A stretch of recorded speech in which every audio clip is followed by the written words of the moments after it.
All right. Welcome everyone to the, is it eighth? I ask this every time. Eighth workshop. Man, it's already like 8 out of 12. We're almost there. Today is Python applications. Now I had to change the curriculum of this a little bit up to fit under the 2-hour constraint. But hopefully this will provide you with a good understanding of robotics and computer vision in the scope of control systems. Say that out of order. So it should have been scope of control systems and robotics. Not sure about that one. Well, we'll find out. So this is the Python applications workshop. I'm your host, Chris Lai, and today we'll be talking about two main things. First thing will be computer vision with OpenCV. Second thing will be Discord bots. There were two other topics, which were socket communications and Pygame, but I highly doubt we'll have time to make it through even the two sections we covered today. So we do have a socket programming workshop in season 2 that you can check out. It might be season 1 or 2. I'm not sure about that one. But we haven't had one for Pygame yet, so we might have to catch up on that one later. But today we'll go over computer vision, how you can use it in general robotics, and how you can use it to basically teach the computer how to see. And then we'll cover Discord bots because I think that's a popular one that includes a lot of different coding applications and skills. So let's go. I have a laser pointer today.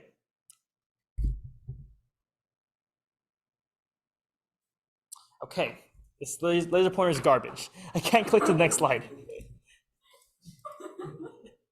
Okay, the PowerPoint today isn't that great. There's only 2 sections, so I'm going to spend the first half of it-ish talking about computer vision in general. So computer vision is actually a subset of machine learning and AI, believe it or not. Basically, what you see in this picture is the computer recognizing things like peoples and cars and traffic lights, really common things. And they're recognizing this using a data set of a lot of different existing cars, people, humans, and whatnot. This is a very advanced form of computer vision that I don't think we'll be covering today, but this just shows you to an extent exactly how far it has reached in today's society. Like self-driving cars use this technology in order to avoid hitting people, right? So it provides an operating system of 2-dimensional data. It's a fancy way of saying it's like you seeing things, but it's the computer seeing things, giving the computer eyes and making it think like a human, which if you guys went to the artificial intelligence workshop was pretty much the exact same thing. Yeah? Oh, okay. So feedback analysis. Pretty much in any kind of good robotics, you kind of want the robot to understand, like its atmosphere. If you put a robotic in a dark room, he should be able to find out, or it should be able to find out exactly what the dark room looks like through sort of IR sensor.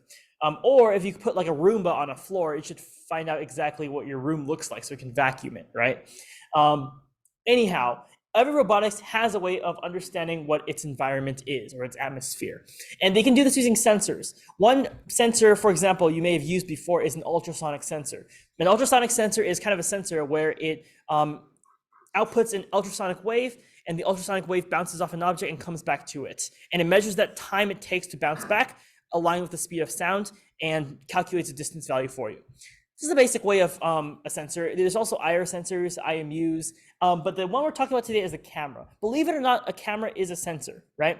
Like you see the world, you can see colors, you can see depth, which is also known as stereoscopic vision. You can see a lot of things.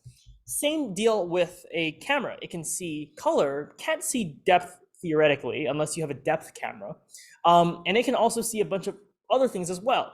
In that frame in which we call it, the camera is able to identify different other things. I won't spoil it for you just yet, but it can identify a lot of stuff that we're going to be covering today.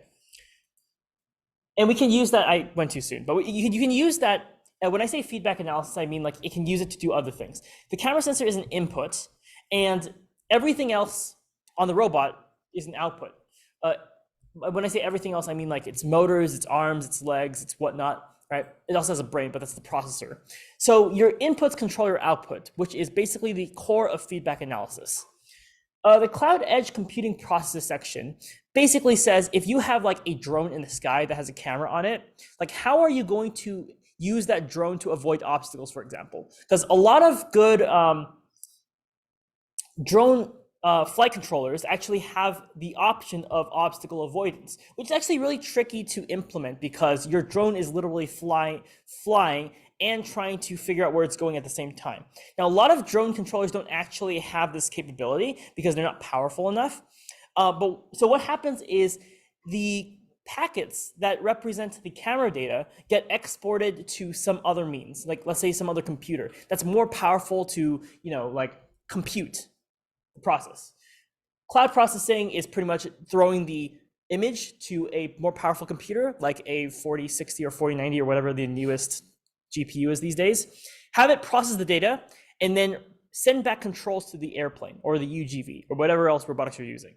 This is a really efficient method of analyzing camera data because it outsources the work of processing from the drone into a big computer and then sends just tiny little packets of controls back to it. That's usually how UAVs work, UGVs and other autonomous vehicles that utilize a camera. It also works with IMUs as well, but camera is usually the one that gets the most attention because the packet is so big. Basically, if you have a camera frame of like 640 pixels by 480 pixels, each and every single one of those pixels is represented as an element of an array, which has to be processed. And that processing technique we'll talk about later. It provides a control system with visions and decisions based from a human's perspective. So if the human is looking at something and sees like a red apple, we want the computer to also say, oh, hey, that's a red apple, right? So we're making it act like a human, which if you went to the artificial intelligence was like the core concept of it. It also expands capabilities. In your control system, if you have a bunch of sensors and you add one more sensor on it, you can do something called sensor fusion, which is pretty much just combining the data from different sensors to get a more accurate, tangible result like speed, or more accurate result like distance away from the nearest wall. Okay, there are a lot of different methods you can use within computer vision. More popular ones include, this is actually adaptive threshold. It's a method of filtering all the important edges out of the image. We'll talk about that later though. In general, what happens is that you get this frame, right? And this frame is, I'm gonna like mess up the audio by doing this, but this frame is 640 by 480 pixels, for example, contains an array of numbers that represent the RGB values of the frame. And then stuff happens to this array. And usually in computer vision, more advanced computer vision uses things like linear algebra, differential equations, and just modifying the matrix so that you can do things with it, like masking it. In this case, applying bitwise masks to image to filter out objects through HSV color filters, grayscale, and adaptive threshold. Okay, let's talk about each of these one by one, and I'll back it up just so we can talk about it. So when I say bitwise mask, basically to this a huge array of pixels, we are applying different things to it, right? We are applying a mask. In this mask is just an array of numbers that changes the values of it. In HSV color filter, what we're doing is we're applying a mask that isolates a specific color that we've stated, or a specific range of colors. In this case, if we have, let's say a picture with an apple on it, and we apply a HSV color filter to filter out the image red, we'll only see the apple that's left, not the rest of the image, unless the rest of the image is also a color or a shade of red. Now, for practical purposes, this can be useful for like if you're making an autonomous driving software and you want to stop at a red light, right? It's more advanced than that, but if it sees a red light, it should stop. That's kind of like the deal. And if it sees a green light, it should go. So you're able to see colors this way. Next is grayscale / Gaussian blur, which is actually a really important topic if you want to go into any interviews. And I use this story a lot. One of my friends used to tell me that he went to an interview and the interviewer asked him what a Gaussian blur was, and he didn't know. And the purpose of a Gaussian blur, and I think we also talked about this earlier in a few other workshops, is pretty much the equivalent of you taking your glasses off. If you have glasses, if you take them off, that's Gaussian blur. You're blurring the pixels in an image so that the edges are now fuzzier and it blends in all the colors around it. The purpose of Gaussian blur is really to get rid of null values.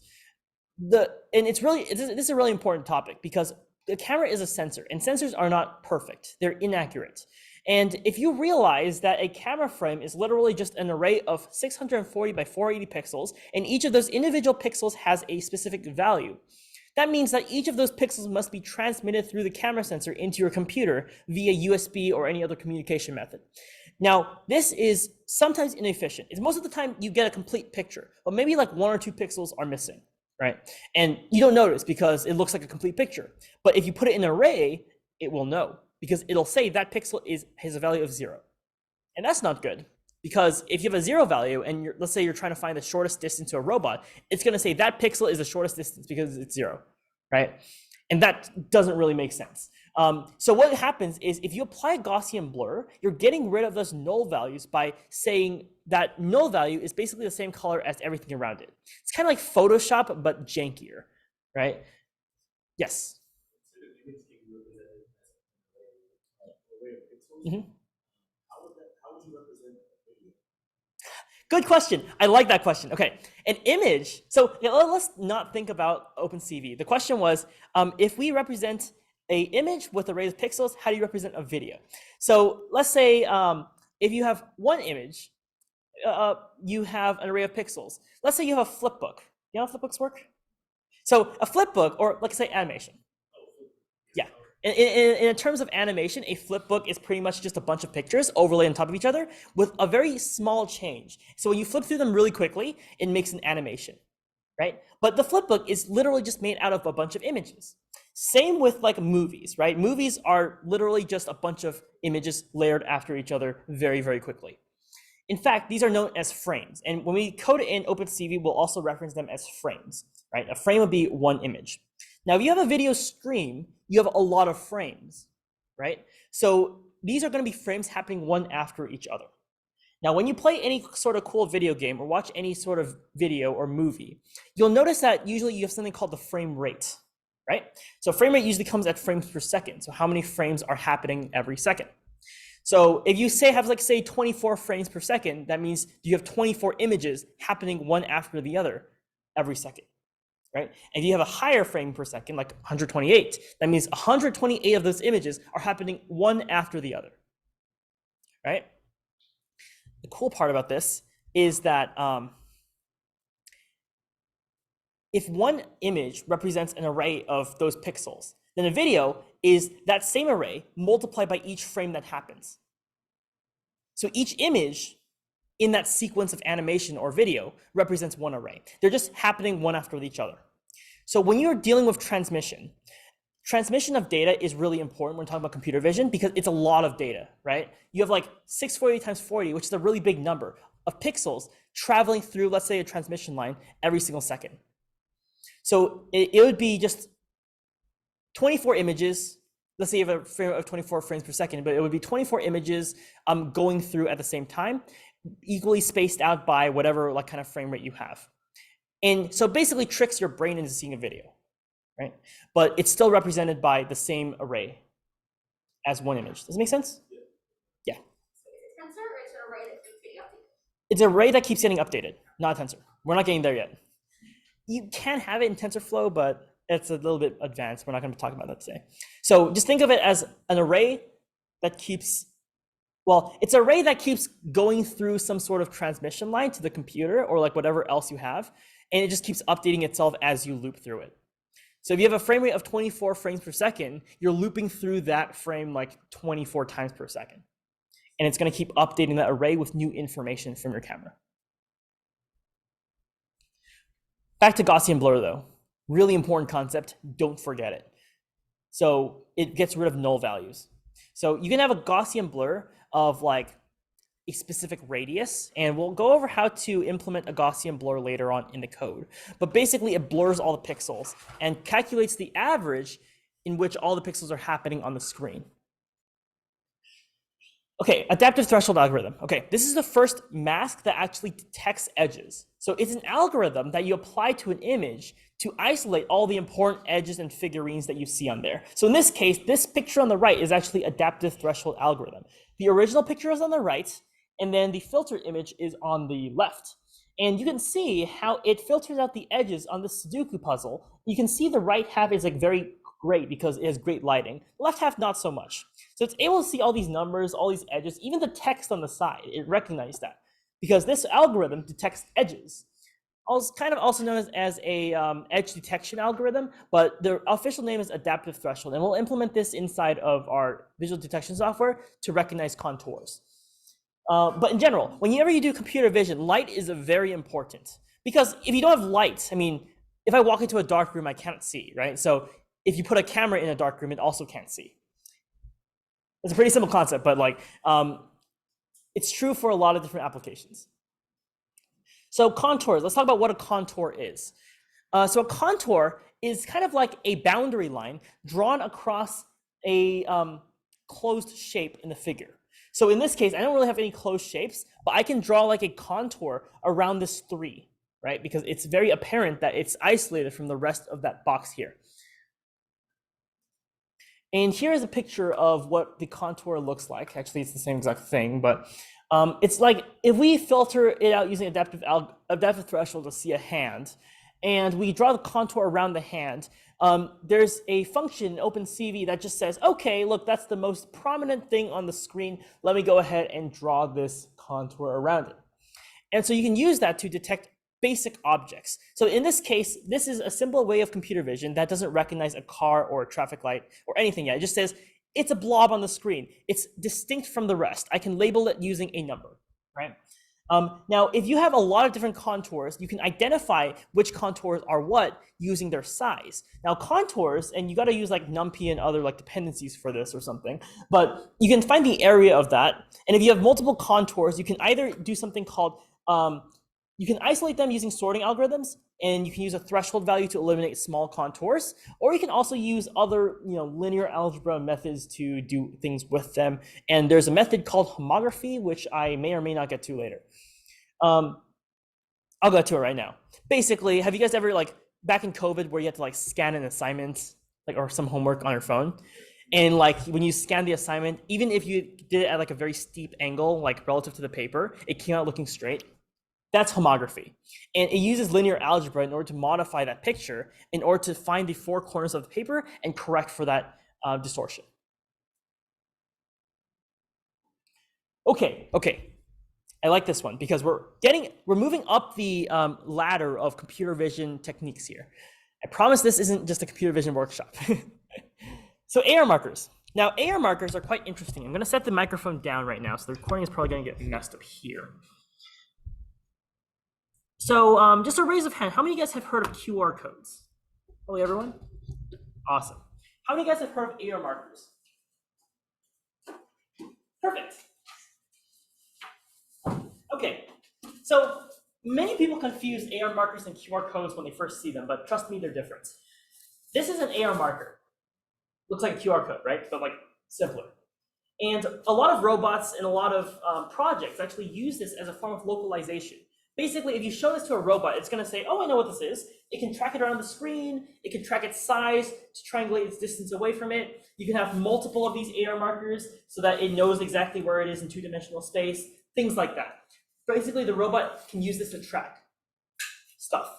So how does the robot actually track this? We talked about the usefulness of these AR markers, but exactly how does the robot filter out an image to see this exact code? Now, there are many different codes. These are a special breed of AR marker, the 6x6 AR marker. Basically, you have a square of 6 across and 6 down, and it's filled with white and black spots. And you can have a lot of variants of this. This is an ID0 marker, this is an ID1 marker, this is an ID2 marker, and this is an ID3 marker, for example.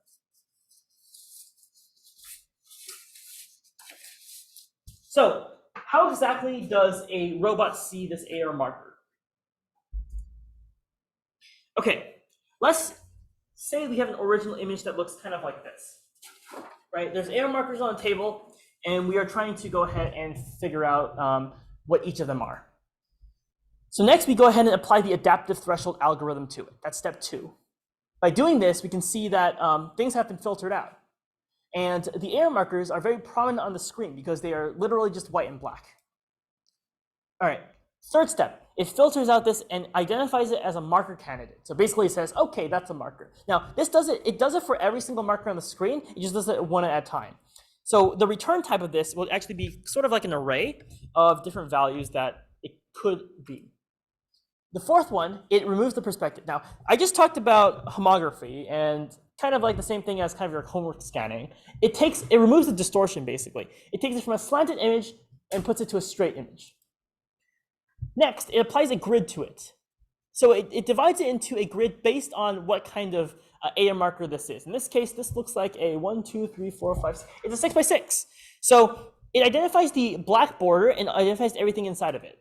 Next, it goes ahead and identifies the color inside the AR marker. So you'll notice that it's just white and black. So it's pretty easy to identify them based on, let's say, if black is 1 and white is 0, right? And it does this across the entire figure. And it samples it into a picture like this. So all distinct AR markers have the same kind of pattern. They get stored in like a 2x2 array, and then the final step is to look it up in a dictionary. So there is a dictionary, or you know how dictionaries are, they contain information, or an encyclopedia of all the different types of AR markers corresponding to all the different types of arrays that they can represent. Basically, it takes this sample margin, tries to match it up with an AR marker in the dictionary, and that's how it actually recognizes what it is. It's pretty cool. Okay, I was gonna do a drone demo of this, but unfortunately, if I do it right now, my Zoom is gonna crash, so I'm gonna do it later. If we have time, someone remind me, because I think it's pretty cool. Basically, I have the drone detect AR markers, and it does tasks with it. Basically, like flips, moving up and down, whatnot. You can see how exactly this goes into like a feedback system by having the drone, the robot, respond to AR markers, you know, like visual stimulation from the world. Okay, OpenCV stands for Open Source Computer Vision. And it's Python, right? So that's what this workshop is. It's Python, so it's very high level, which means that you only need to run like a single function to do like all of the technical stuff I just talked about, which is really cool because like I hate writing like nitty-gritty code. Like I hate assembly. It also works with NumPy, Matplotlib, and other dependencies. NumPy is a really big one because you're working with arrays in Python, which Python doesn't usually have. So that's the thing for that. Real-time computer vision. Okay, this is the cool one because you can have this in real time. So you can use this to analyze a single image, or you can have it analyze a video. And we know that a video is basically just a bunch of images laid out one after another, right? Okay, so right now we're all going to go onto our computers. I think this is the last slide for this, and we're going to install OpenCV. Now, this is actually OpenCV contrib Python, which includes the AR marker detection.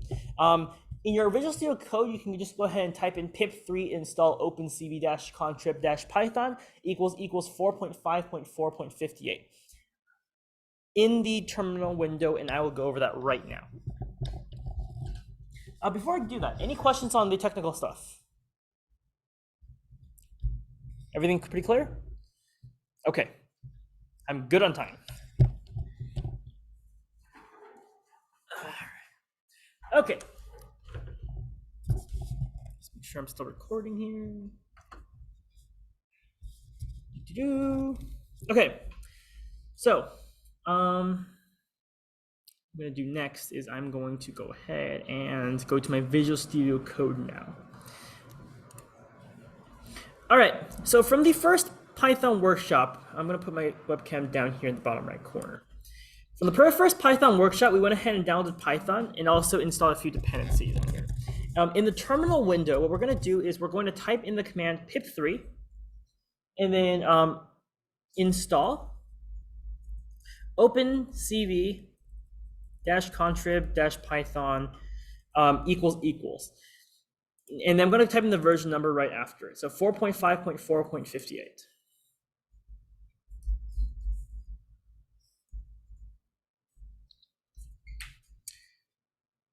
Oh, I thought I had it.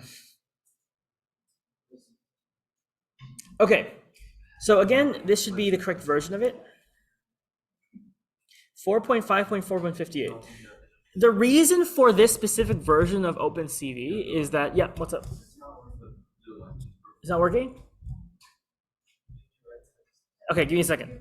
I'll get there in a second. So we're all gonna go ahead and download OpenCV right now.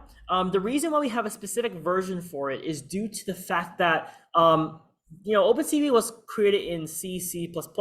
Almost everything in Python, all the external libraries are C++ libraries imported into Python. In order to actually get the library into Python, it needs to do what's called build. It needs to build a CMake file for it. Basically complete the compile process. Now, the developers of OpenCV, when they release the newest version, sometimes they don't actually do this building process. And you need to build what's called wheels. And these wheels take a really long time to download, basically. So we go back a few versions to a more stable version where the wheels are built and it can install pretty quickly for us. Okay, so we're gonna go ahead and I'm just gonna take a 5-minute break here to go help everyone and make sure that this is installed.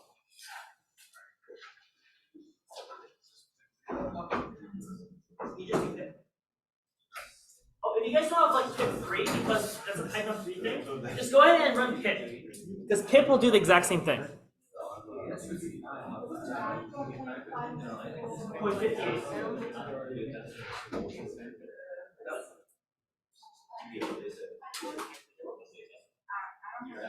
Help, raise your hand. You download it, correct. You download it. So we download it right now.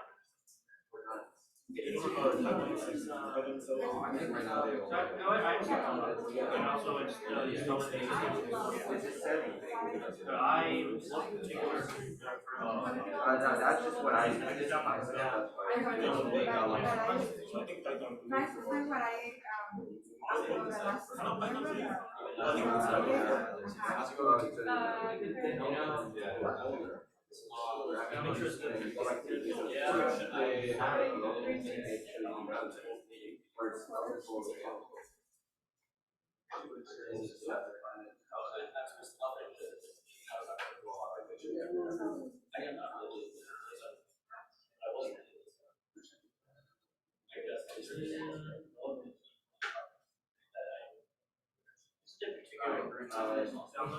Yeah, okay. Let's see. If pip isn't installed on your computer, when you installed Python in the first place, there are a couple options you must select in order to install pip. Let's see.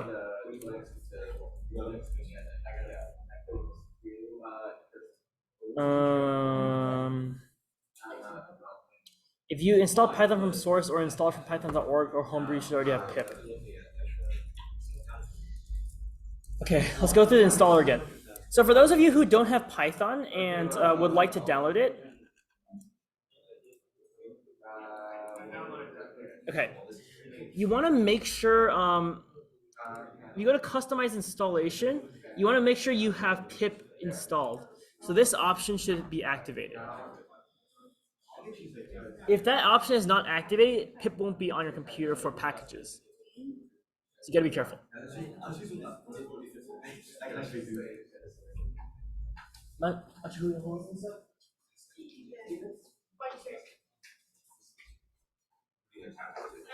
help? Everyone else good? You recently did it with Python. Did you check on Make sure you guys also install Python in the path. So if I go back here, yeah, I don't have it right here, but there should be a box on the bottom that says install Python path.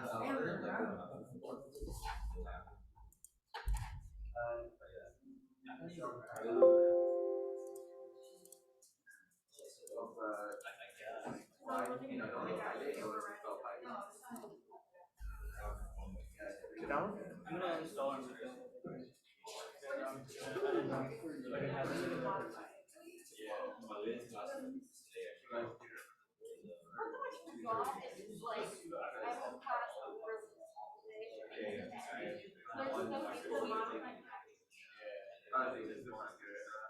There's absolutely no way. I know all the lucky actors get traveling class to class to class. It's just not possible.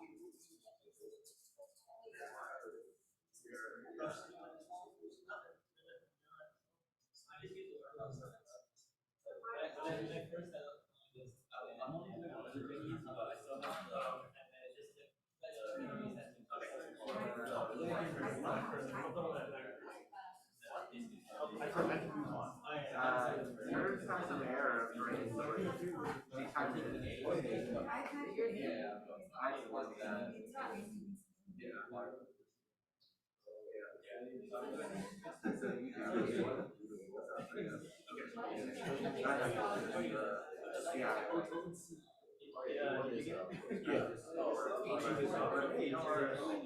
We're installing what directory? What that was OpenCV. Thank you. OpenCV is not why. I thought you said OpenCV. It's like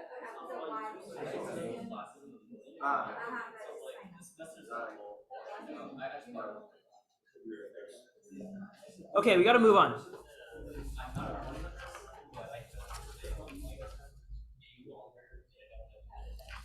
All right.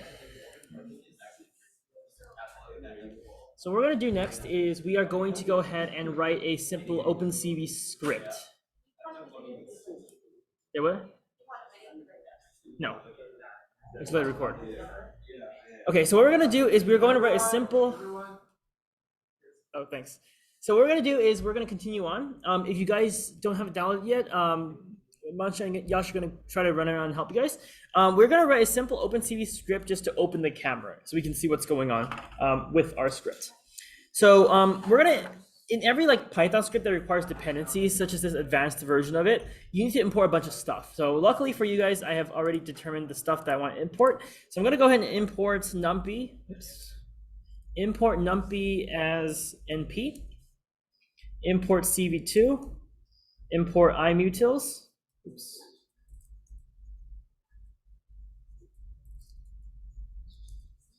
Import time, import JSON, and then that is it for now. Okay. So at this point, if you run the program, it shouldn't give you any errors. And I think if I run my program right now, yeah.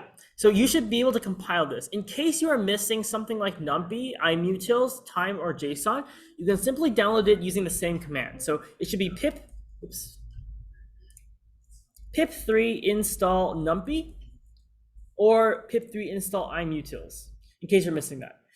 Your original download of OpenCV2 should already have this installed. However, if it doesn't, you can just do it manually yourself. Okay, so the first thing we're going to do is we are going to go ahead and allow the program to know what our webcam is. So in this case, I'm going to go ahead and define my webcam. In this case, I'm going to create a variable which will contain a instance of my object, which is going to be my webcam. In OpenCV, and by the way, what I'm going to show you today is just a few like little areas of OpenCV. Like the documentation is huge. There are a ton of functions that do a lot of things. But in this case, I just want to go ahead and do a video capture. In this case, I'm going to say 0, cv2.cap _ dshow. Okay, this will go ahead and basically place the webcam reference inside my webcam so that when I do stuff to webcam, it'll be linked to my actual webcam here.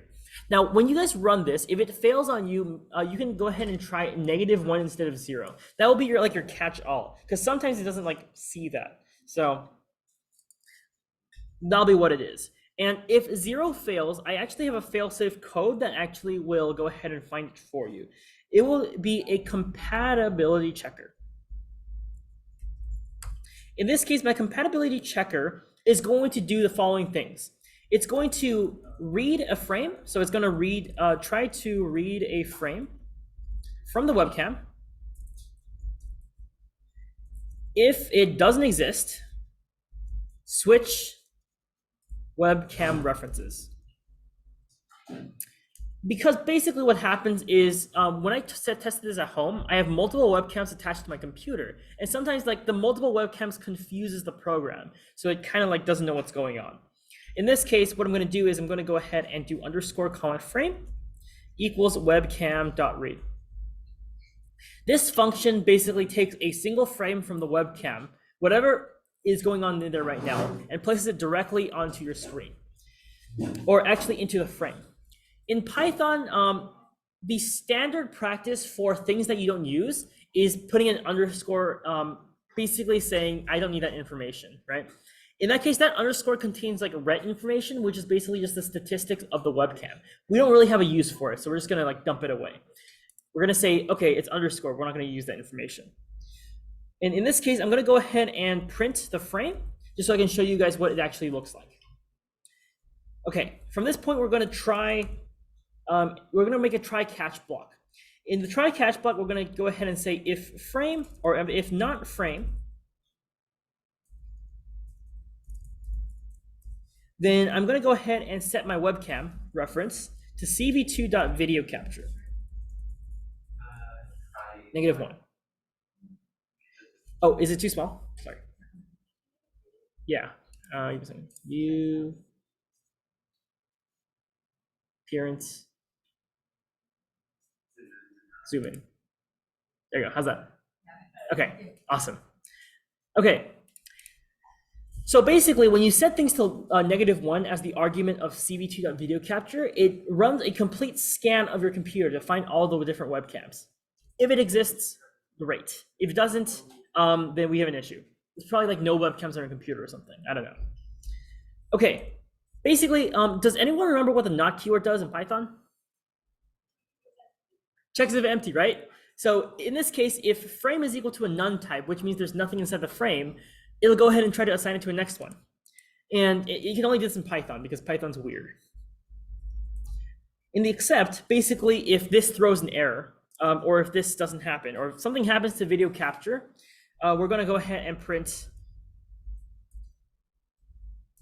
webcam detected first try. And I'm going to do this for a couple of reasons. Actually, I'm going to put an exception here. And I'm going to print the error out because sometimes it actually doesn't do it first try. Sometimes something else happens. There are a couple of ways this can fail. First thing is this line fails because it can't see a camera. If this line doesn't fail, then nothing will happen. But usually something happens to it and it's really weird, which is why I have this in place. Yes? So when I'm typing in the E, it's not being blue. Is that a specific E, but exception as E? It should be blue if you have a reference to it. So as long as you put the print statement, it should turn blue. Or maybe you have a different version of IntelliSense, I'm not sure. Okay, so this is basically going to be our compatibility checker to make sure our webcam works. Now, the way that the timing sequence in some sort of OpenCV code runs on a while loop. So basically, again, a video is pretty much just frames being played really quickly after one another at a specific frame rate, like we answered the question earlier. So I'm going to make a while loop, and I'm going to make it infinite. So basically, as long as this program running, what I'm going to do is I'm going to go ahead and grab a frame. And the frame function is going to be my underscore frame equals to webcam.read.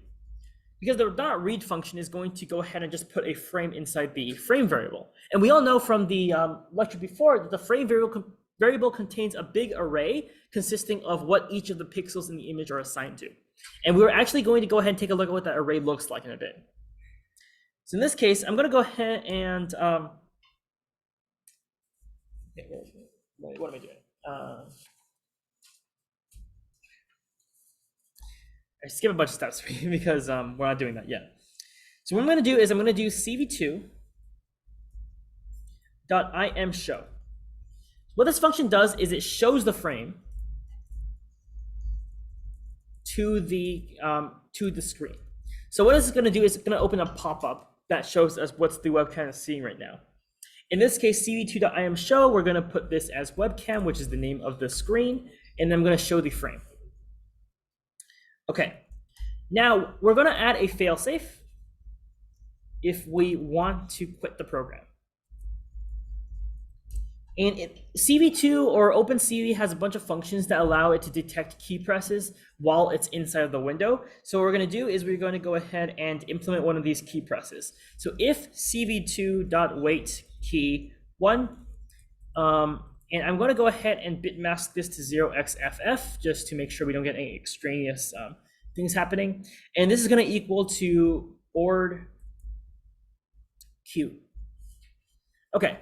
ORD is a specific function if you're dealing with ASCII characters, which goes ahead and return the Unicode point for one character string.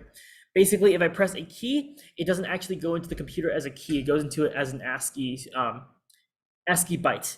And this converts the Q to an ASCII byte, which is going to be set equal to whatever this wait key spits out. So basically what this says is if I press Q, I'm going to do something. And that something is going to be break, because I want to end the screen, right?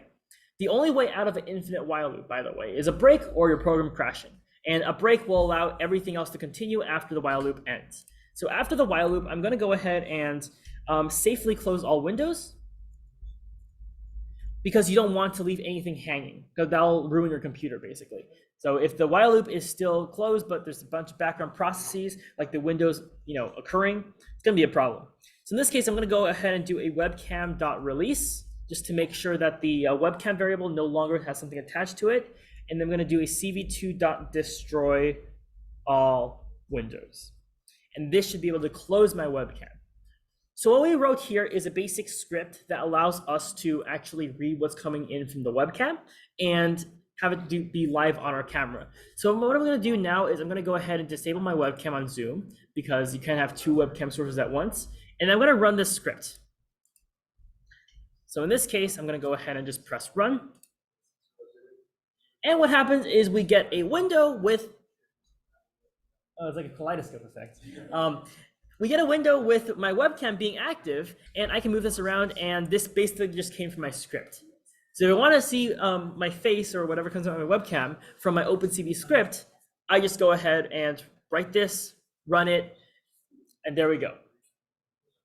So the reason why it's actually a pretty in real time frame here. It's pretty impressive. There's a very little delay. And what's happening here is that it gets an image from the webcam and then loops it a bunch of times. So we get a bunch of images. And this bunch of images creates a video. So there we go. We have successfully put a webcam display up on the screen. I'm going to give a few minutes for you guys to go ahead and copy down the code if you want. Yes?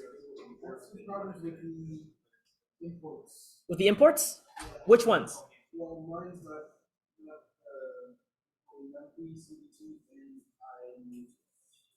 Okay, have you done the pip 3 install? Okay, I'll be right there. So, quick break to go ahead and try this out.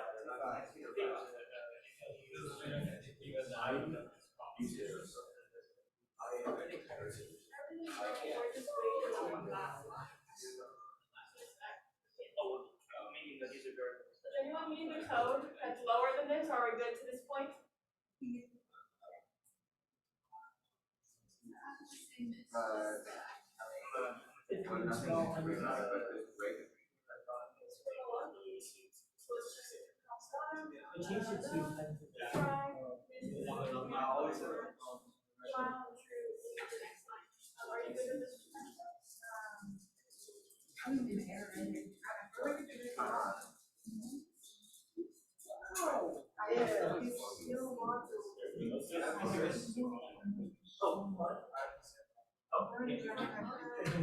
Okay.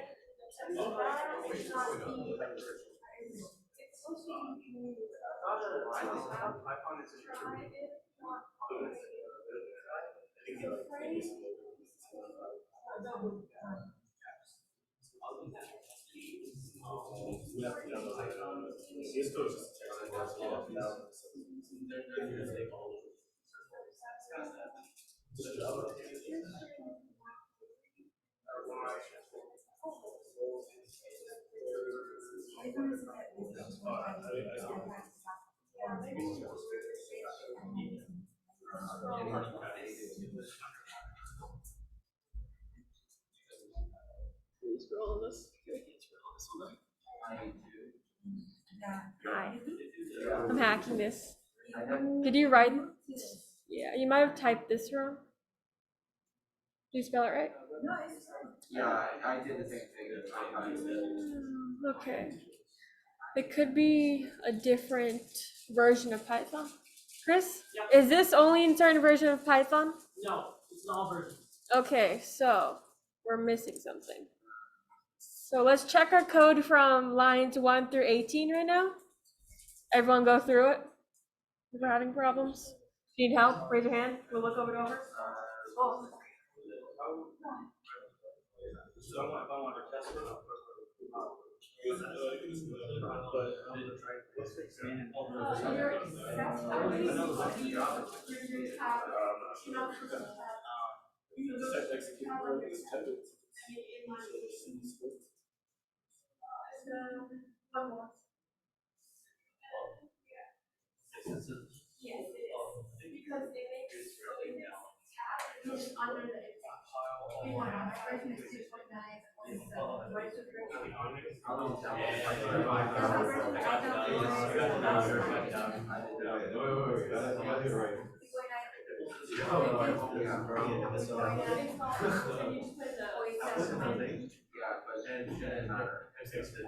So if you're having troubles with the import multis, just type this into your command window, I believe. It would be, why can't I type? I cannot type. That's so sad. The console. Yeah, but I can't type on here. Because it's running. Oh, it's running? Yeah, Shoot. in the bottom, you can see the Python space. The video camera was on the whole time. Is it? Yeah, click it. I close it. How do I close this? Press Q. Q? Dope, thank you. And then we want, why can't I type it now? Okay. Ugh. Pip install.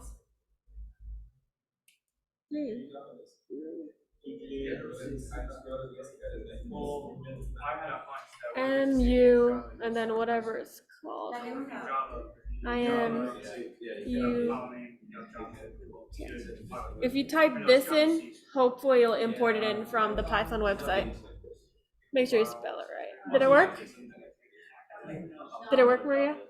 I did it, but it says you should consider let me run.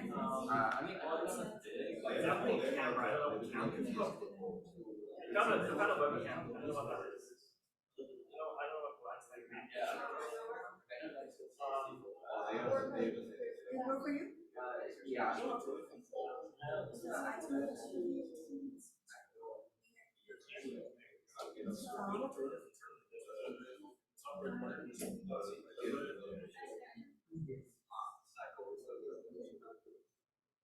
I mean, I'm saying the same thing. It says, warning, no data errors available. But it's what it just says there for. I think because this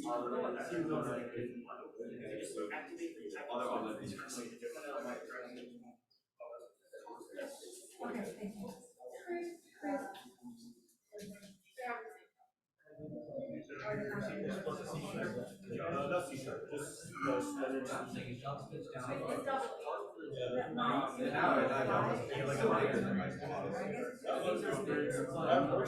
It's just how you start how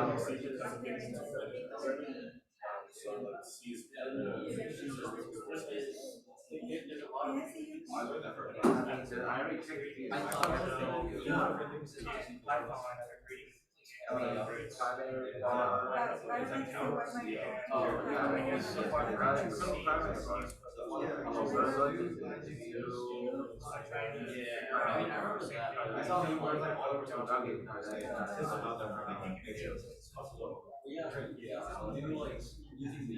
I'm not too sure why.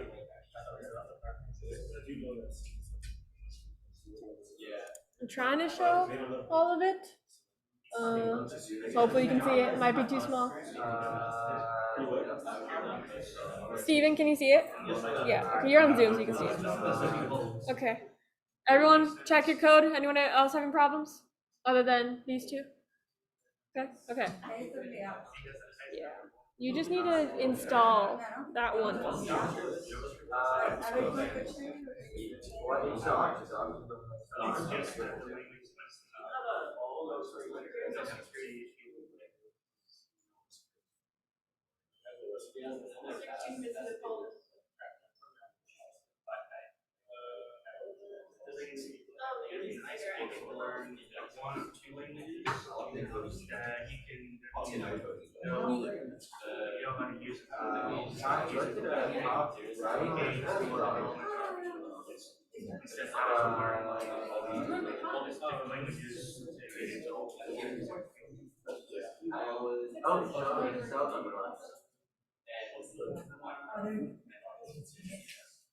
But mine is like weird because it's in that like square. Oh, no, no, let's take a video of this. There's a video. So close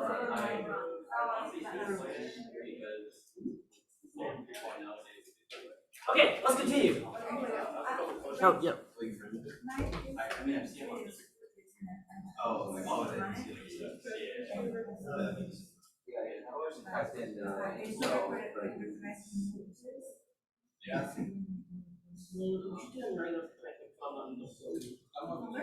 Regular Python or you need a Python?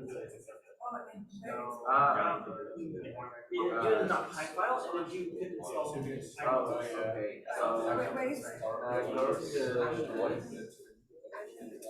Okay. Yeah.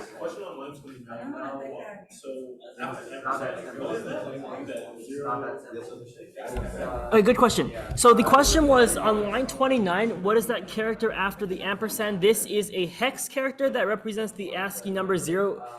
It's 11111111. It's a mask because you're anding it to the wait key. Basically, it filters out only the top 8 bits that represent the character instead of getting the whole thing. That way, if there's like, let's say a 16-bit character that is basically just 2 letters smushed together, it'll only take the first letter instead of both. Mm-hmm. And also, would it be Line 23, the underlines represent variables that you're not using. So they're empty variables. This one just contains like some logistical information about the webcam that we don't really use. So I'm just gonna like represent it as an underscore. Like if you're never gonna use the variable, but it's like an output of webcam.read, you can represent it as an underscore. Yeah, because they're gonna store like whatever comes first out of webcam.read into that frame, in which it's the second argument. Yeah. They're just a variable name. So you can name it like, I used to name it like ret, if possible. It's like this exact same thing. Or like something like, I don't want to use this. Or something like that, doesn't matter. But underscore is just like the standard way of doing it. It's like the unwritten rule of Python. Yeah. installing the one at the beginning. Which one? Scroll all the way to the top. It's like line 3, they couldn't get the import. IMutils. Yeah. No, it's pip install. It's the reason why you might not be able to install it is just because they're using the wrong compiler. So most of the time, if you click on the bottom here, like I have a bunch of these, but they all have like different kind of like ways of installing it.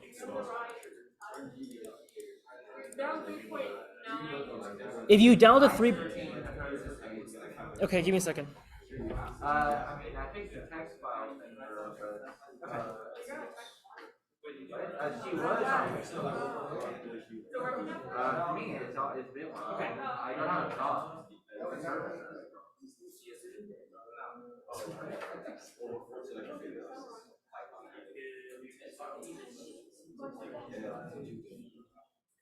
He has to be capitalized. Yeah, but you're there.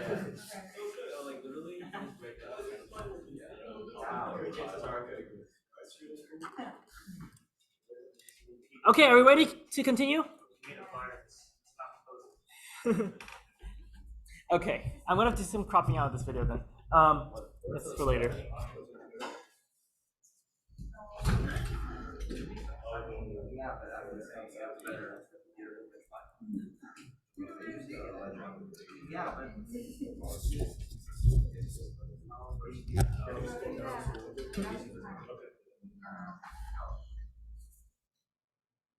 Okay, everyone ready? All right, we still got Discord bots to go through, so. We're definitely not getting through all 4 topics. Okay, let's continue. So the next thing I want to go and talk to you guys about is going to be frame rate and putting text on the screen. I think that's the next thing. So frame rate's kind of important, you know, and also because this is OpenCV, we can actually put text on the screen for us to read later on. And so what I'm going to do is I'm going to begin trying to find my frame rates using the time library. So we imported time on line 4, and we are going to use this to calculate the amount of milliseconds it takes to display a frame onto the screen. And then we're going to go ahead and use this in a calculation per second. We're going to count how many frames there are per second, and we're going to divide that to get the frame rate. So first I'm going to go ahead and write start equals time.time. And this will go ahead and assign a variable to start. And this time.time, what it does is basically says to the millisecond exactly what time it is right now. And you can read this whole thing, which gives you the representation of the time. Okay, and so what I'm going to do this time is I'm going to go let this program run, and then afterwards, right before I break it, I'm going to go ahead and stop it. So I'm going to say stop equals time.time again. Now, what this does, it creates 2 variables, one being the start or the initial time, and one being the final time. And then we can go ahead and calculate the delta time. So seconds will be stop minus start.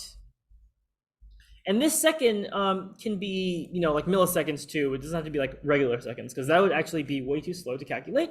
So what we're going to do is I'm going to just say this is a delta time. I'm going to rename my variable so it's a little bit clearer.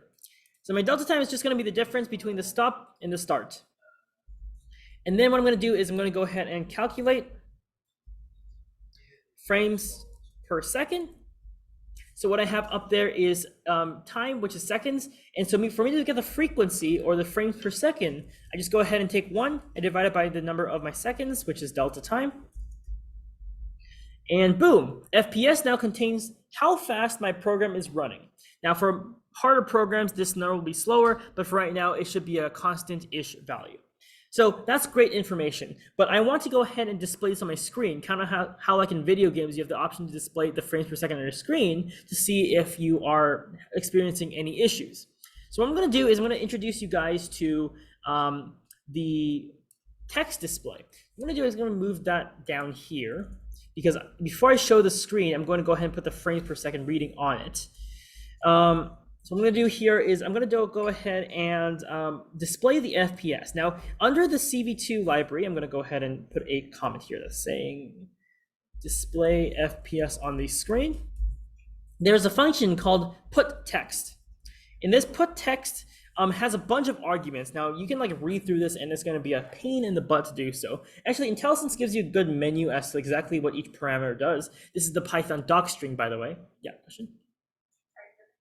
Yeah, so in this case, we can see like the first thing input text is going to be our frame as to like where we're going to put this text on. Next is going to be our frame contents. My frame contents, I want to put FPS colon, and then I'm going to add a the FPS here under this line. I'm going to explain what this is in a second. So what I just did here was I took the FPS, I rounded it to 2 decimal places, and then I turned it into a string so that it can be concatenated with FPS. You need to do this just because you can't concatenate an integer or a decimal or a float to a string. So the second argument to put text is the content of the text you want to put on the screen. The third argument is going to be your placement. Now, it's weird because OpenCV has a really weird way of representing where things are, right? So in this case, our Cartesian coordinates are actually going to be our XY coordinates, but in OpenCV, they're represented like this. 0, 0 is going to be on the top left corner. Our X is going to be to the right, and our Y is going to be to the bottom. The bottom is going to be Y positive. To the right is going to be X positive. Now, this is pretty weird because this is not how math works, right? You usually have the Cartesian coordinate in the bottom right corner.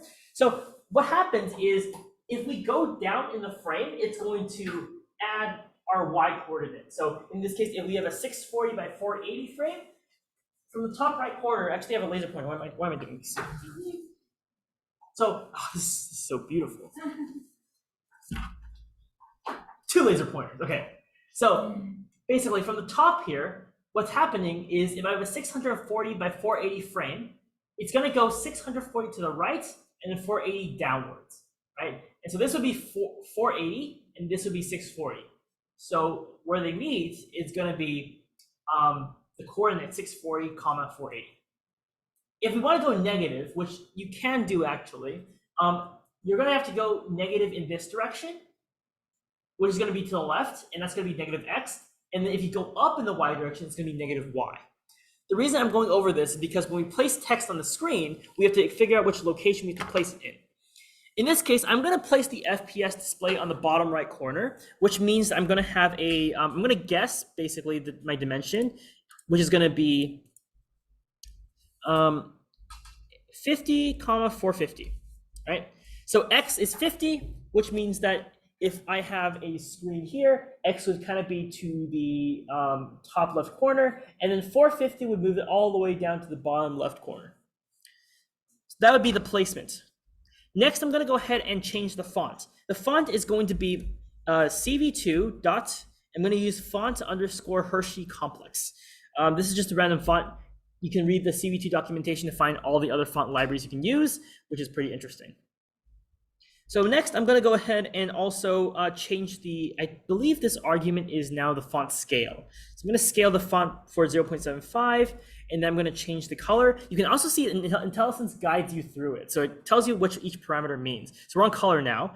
Color in this case is represented as, I think it's RGB, or no, it's BGR. It's BGR. So in case I want to make this like blue, I'm going to do 255, 0, and then finally the thickness of the text, I'm going to put it as 2. Now this entire line of code basically puts a text saying what my FPS is on the screen. And since this is looping at a rate of, let's say, 24 frames per second, every time it renders this kind of screen, it's putting this FPS on and on and on again. It's replacing what it was before it with a new frame. So if we go ahead and run this right now, ooh, we get float division by 0, which is interesting. Okay, so let's see here. If not delta time, FPS equals 0, else we're going to go ahead and calculate it. Just going to quickly bypass that.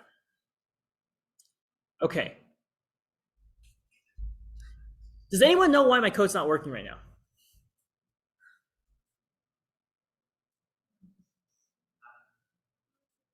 Anyone got a guess? No? No?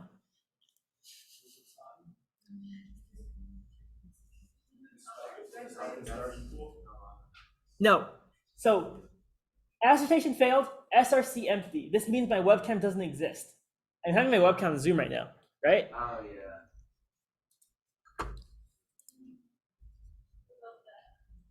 Okay, so we're getting a solid, let's say 30 something 5 frames per second, which is cool. We're gonna take an eye on this number because as we put more and more filters on this screen, this is going to go lower and lower. So right now we have about 35 frames per second, which is actually pretty good. So this is just calculating basically as it loops around and around again, how many frames you can put on the screen at once. You can see it's pretty smooth actually. Usually when I do a bunch of OpenCV stuff, it doesn't get as smooth.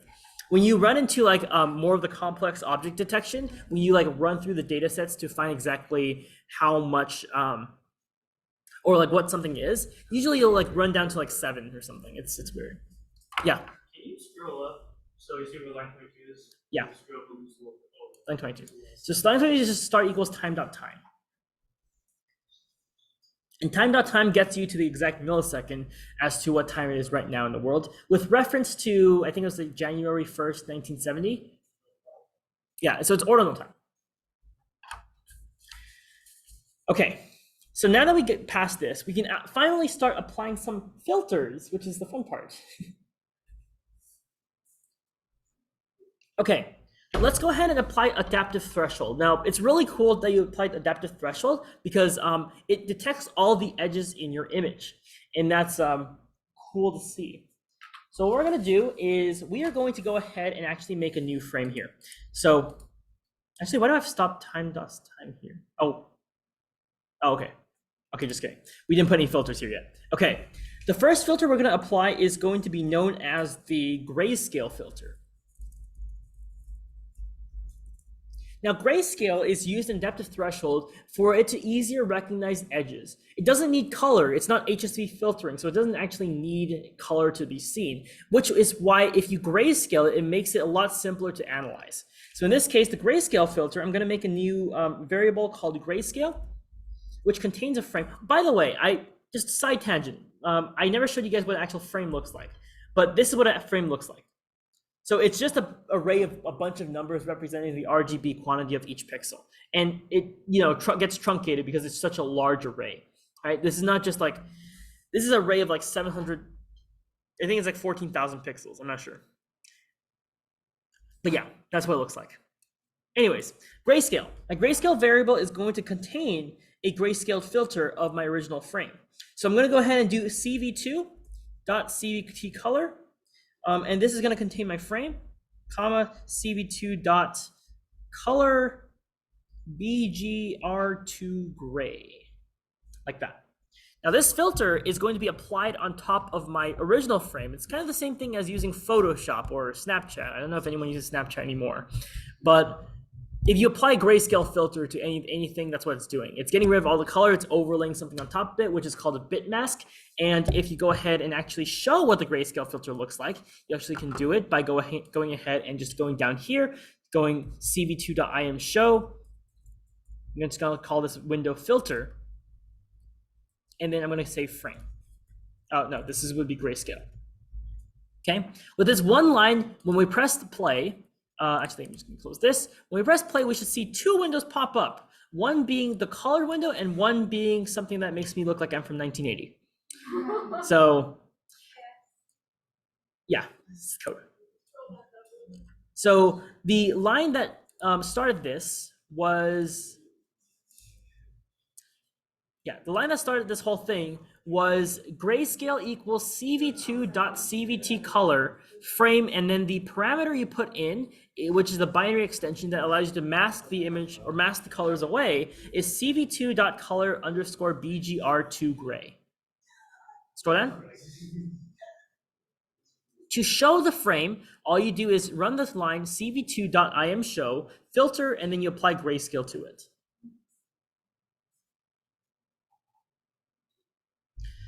All right, this is step one into allowing us to have the adaptive threshold algorithm. Step two is to apply our great friend Gaussian blur. Now, can anyone in this room tell me what Gaussian blur is? Or actually, it's really easy to tell. Yeah, it's really easy to say what Gaussian blur is, but what is it used for? Getting rid of what? Null values, correct, yes. So by applying the Gaussian blur, we can basically get rid of the null values. So when the program runs an adaptive threshold algorithm, it doesn't see the pixel as a contour, because this pixel is just nothing. So apply Gaussian blur to get rid of null values. Okay, so this is gonna be my blur. And CV2, I'm going to do CV2.Gaussian blur. And inside the Gaussian blur, I'm going to import my grayscale. And then I'm going to have a Gaussian blur with a radius of 9 pixels with a parameter of 0 for sigma x, which is the deviation in the x direction. So I'm going to go ahead and go back down once you guys have copied this down. Grayscale 9, 9 and 0. And I'm going to go ahead and replace this filter with my blur in order for us to see exactly what happens to our frame now. So it's not going to work because I have my video on here, but once I get rid of that, we can see that now it kind of looks like I'm in the 1980s and I don't have glasses. So compared to the regular picture, it's a little bit blurry. You can still see the good edges of the frame, like you can see my hand pretty clearly. So it hasn't blurred that much. But now I am confident that my filter has no null values and that my adaptive threshold algorithm is not going to error out on me. And look, I'm still getting around 30 to 40 frames per second, which is pretty good. Yeah. The radius is 9. Yes. So what is that the radius of? The radius of the blur. So what happens is when you do Gaussian blur, it takes like a pixel and then a radius of 9 pixels around it, it's going to make it the same color as it, right? And then because every single pixel in the image is doing the same thing, it just takes an average of all the colors in a 9 by 9 radius around it. So good question, because if I go ahead and change this to a greater value, let's say I do a radius of 20 instead of 9, you can see the Gaussian blur effect worsens. Oh, you can't have a Gaussian, you can't have a even value for radius. 21. So you can see it's a lot more blurry now than before, and you can barely see my hand anymore. Yes? So it's like just blotches of circles kind of, and it makes the same color? Yeah, yeah. It's kind of like increasing the thickness of like a blur effect on Photoshop. So all the pixels around the pixel is shown, like 20 pixel radius now, is pretty much the same color as it, but it takes the average of all the colors. Okay, I'm gonna change it back to 9 because 21 is like hurting my eyes.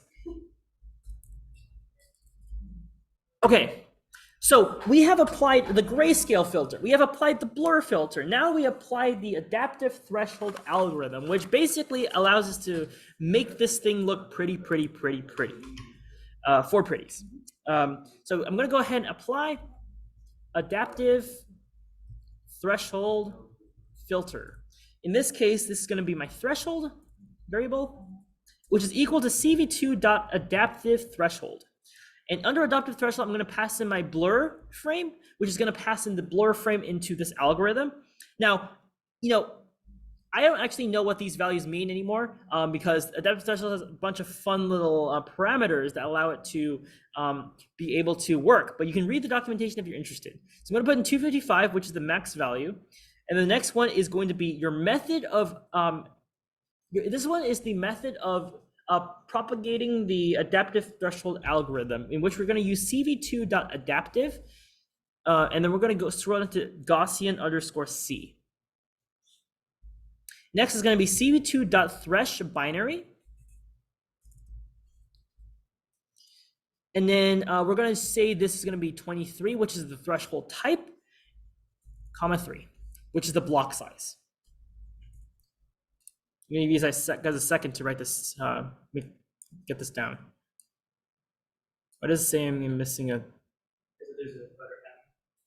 First binary, binary. Oh, correct. Thank you. Okay, so after this adaptive threshold filter has been added, we're going to go ahead and test it out. So I'm going to go down here, and I think I named this threshold. So I'm going to replace the blur with a threshold. Yes, give me a second. So I'm going to go ahead and show you guys what this looks like now. Ready? You see what?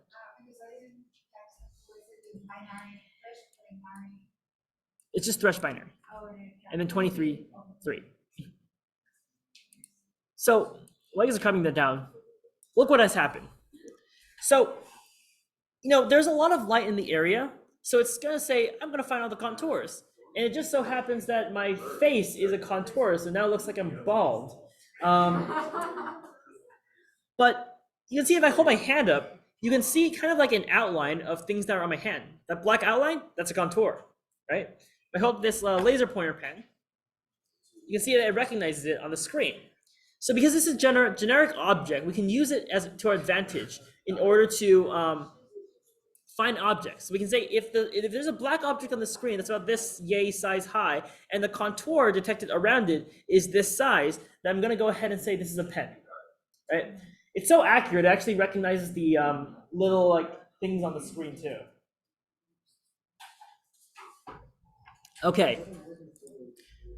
Are there any questions as to how I apply the adaptive threshold algorithm as a filter onto the display?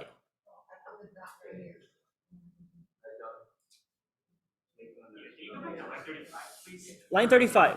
Line 34. Yes, it's right here.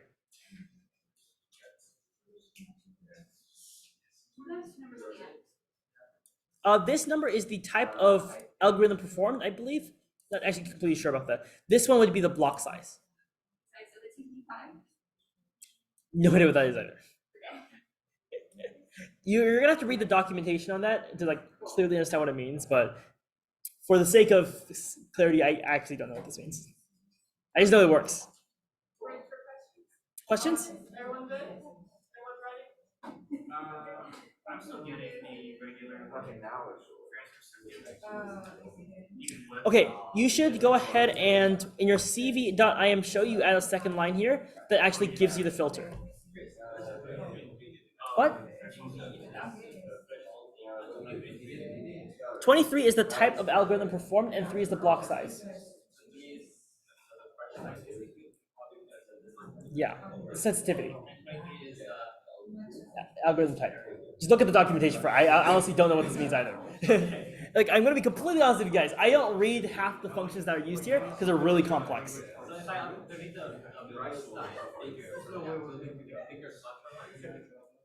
You can try. I don't actually know if that'll work. Yeah. Okay, are there any questions as to this algorithm so far? Yes? We can send this to somewhere. Yes, yes. So again, this is basically just an array of numbers, right? Even the adaptive threshold algorithm is just an array of numbers. So you can just send that array of numbers to somewhere else and then like reformat that back into a picture. So they can see that. Yeah, yeah, yeah.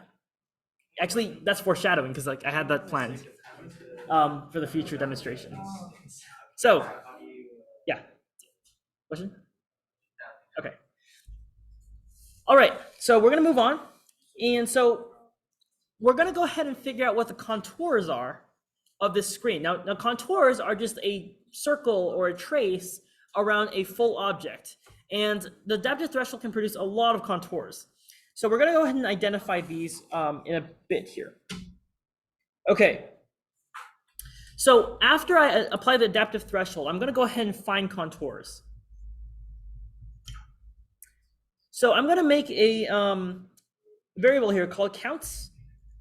And under counts, I'm gonna go ahead and run the function cv2.find contours. I'm gonna pass in my threshold. I'm going to run the, I'm gonna use cv2.retr underscore external. And this would be the contour retrieval mode. And then I am going to go ahead and do cv2.chainApprox simple. Okay, so this one line will go ahead and find all the contours in the image and then just put them into the CNTS, which I think is an array. Yes, it's an array of values. Okay. This next line will get a little bit confusing, so bear with me here. We're going to do we're going to assign CNTS to CNTS, which is the first element of the list. If the length of the CNTS equals 2, I believe it's that.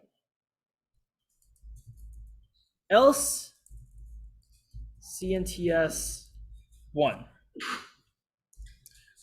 Okay.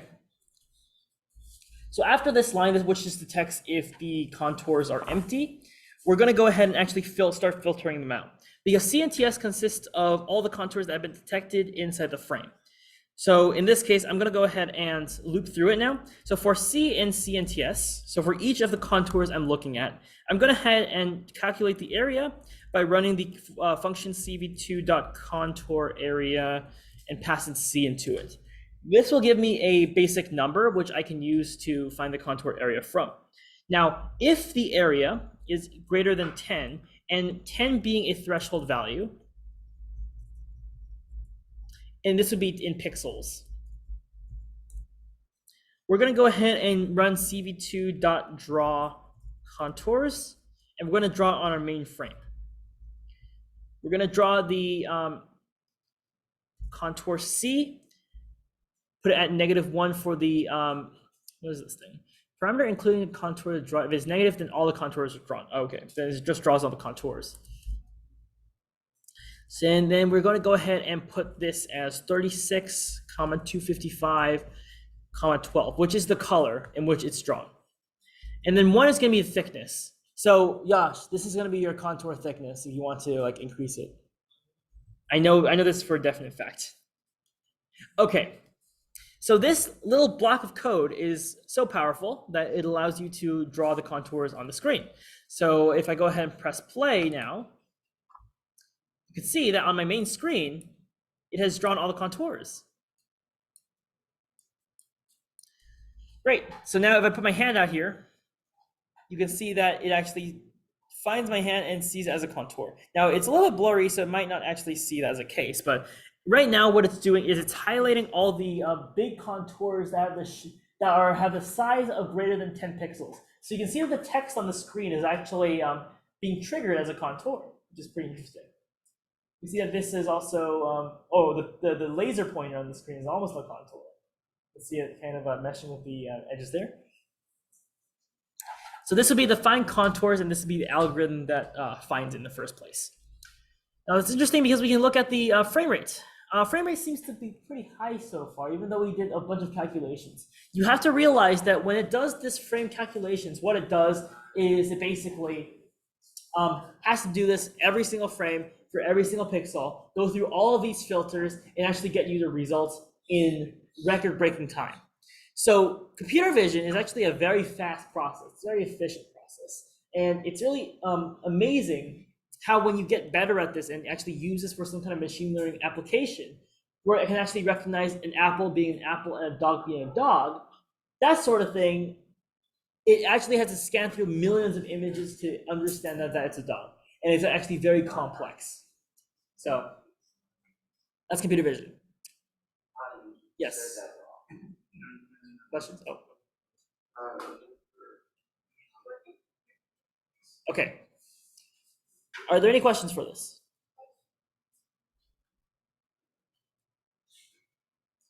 Okay.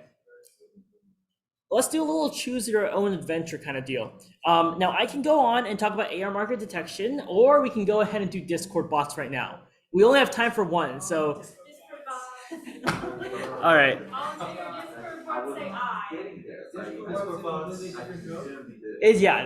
It's different. AR markers? I'll do the AR marker drone demo at the end. Okay.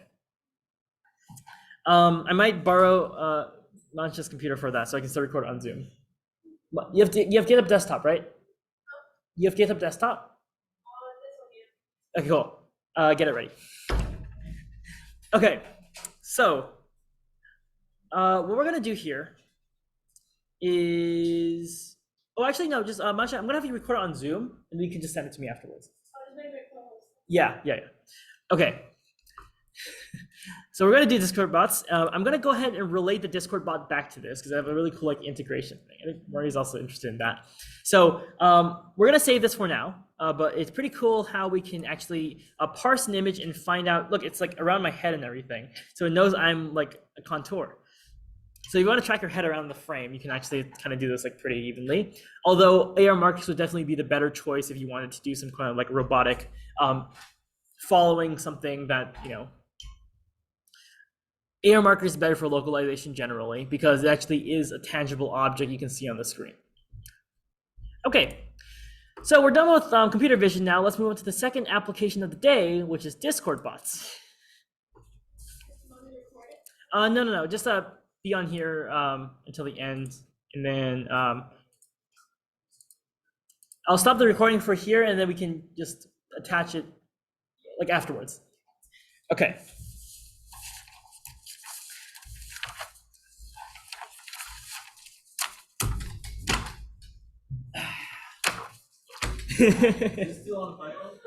Huh?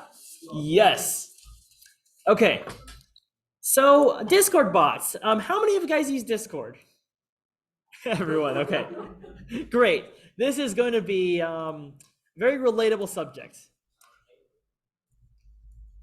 Okay, so just for you guys here, we're gonna name our bot something. What do you guys want to name our Discord bot? Jerry. I heard Jerry. Okay, we're gonna name our bot Jerry Bot. How's that? So I have here my test account, which I'm gonna use to demonstrate the Discord bot application. So in order to create your first Discord bot, you must first have a Discord account, which I'm sure all of you have. I don't need to do that. The second thing is you need to go to this website called Discord Developers. So you can go ahead and do discord.com/developers/applications. If you aren't logged into Discord through your like regular window, you can just do so now. Basically, this gives you access to create a Discord bot of your choice. Now you see I already made a bot here to test it out, but what we're gonna do is yes, it's going to be on a browser window. You're going to go to discord.com/developers/applications.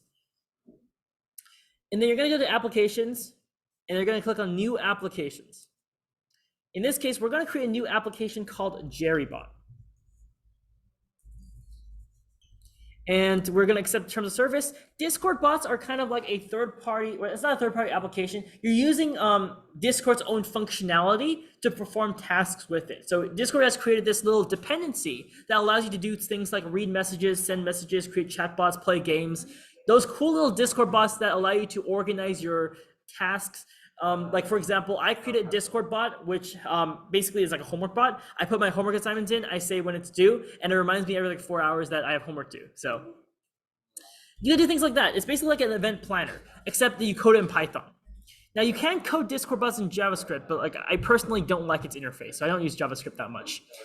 Discord bots in Python are an event-based timing platform. Basically, you activate different functions based on events. And we'll go over what events are in a little bit. But in this case, I'm going to go ahead and drag my webcam to the bottom right corner. Let me just make sure that, yeah, so you can see it. Okay. So what I'm going to do first is I'm going to, you can put a neat icon if you want. I'm going to go ahead and go straight to bot. Now, under the bot menu, by default, the Discord application is not going to be a bot. You have to actually make it a bot in order to house the application. Kind of like this, what this is basically putting all your application connections with Discord into something tangible in order for it to work on Discord. This is how you create an account for the bot, basically. So I'm going to click on Add Bot. Yes, do it. And boom, this is what my bot looks like. So if I go ahead and make this join my Discord server, this is what it's going to look like. So every single bot in Discord has an auth token, which stands for authentication token. It's very important and you shouldn't share it with anyone. If they have access to your auth token, they can access your bots. All right. That's also how you're going to connect your Python script with your bot through this auth token. So the auth token is appeared by clicking this button called reset token. I'm going to go ahead and say, yes, do it. And it's going to give you this string of stuff. Now, you don't want to share this with anyone, especially not online. If you're going to upload this code onto your GitHub, make sure you run a git ignore through it so it doesn't like see the token. And we'll run through privacy and security of it later on. But this token is how your Discord bot or how your Python script will link to the Discord bot. So it's very, very, very important. So we're going to go to OAuth 2. And we're going to invite this bot to our Discord server. You can create your own Discord server for your bot, or you can invite into an existing server, that's fine. So in this case, I'm going to go ahead and scroll down to URL generator. Okay, in this case, under URL generator, I'm going to select the bot option, and then I'm going to give it the administrator option. Next, I'm going to go ahead and press copy here, and I have my own little server to demonstrate this option. I'm going to go ahead and copy this link into another screen. That way I can go ahead and invite JerryBot into my server. It says it can create commands in a server, but it cannot bake a cake for me, which sucks because I'm hungry. So I'm going to invite it to my test server right here. I'm going to continue. I'm going to say authorize. I'm going to make sure I'm human, which it'll make me, oh, it won't make me complete captcha. Okay, great. So it authorized it, which means I can close my window. Yes. How did you do the whole that? So I went to OAuth 2, I went to URL generator, I scrolled up. Under scopes, I gave it a bot command. Under bot permissions, I gave it administrator. And then it just go ahead and generate a URL for me. I copy this into another browser and it invited itself into my Discord server here. Yes. Did you click administrator? Does it automatically all this with Yes, correct. If you give it administrator, it gives it all the privileges you need to be in a Discord channel.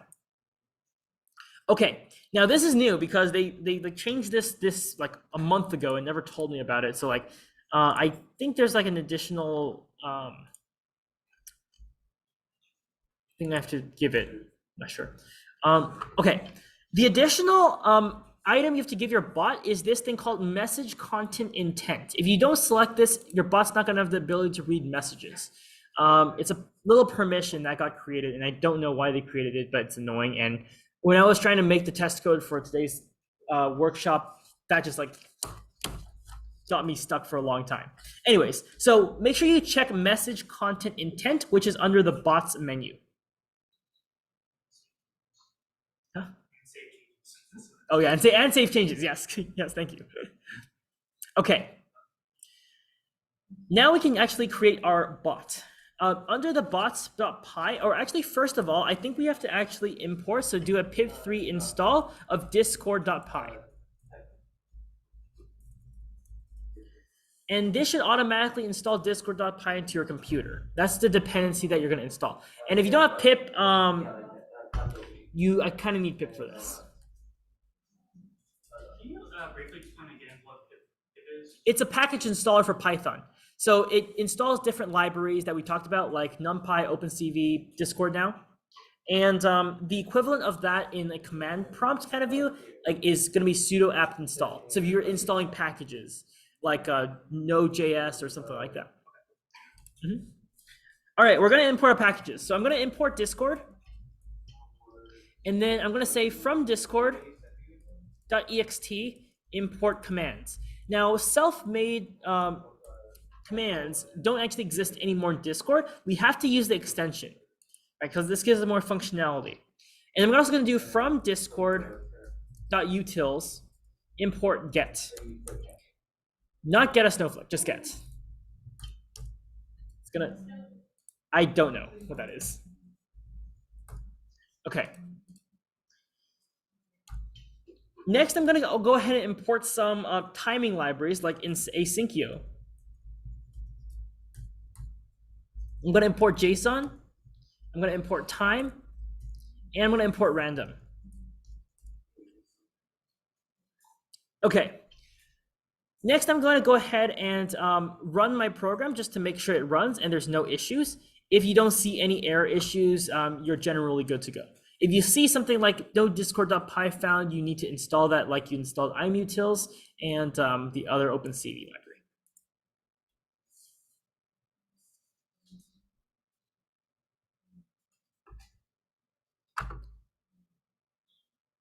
Okay, the next thing we're going to do is we are going to go ahead and make a new file called authkey.py.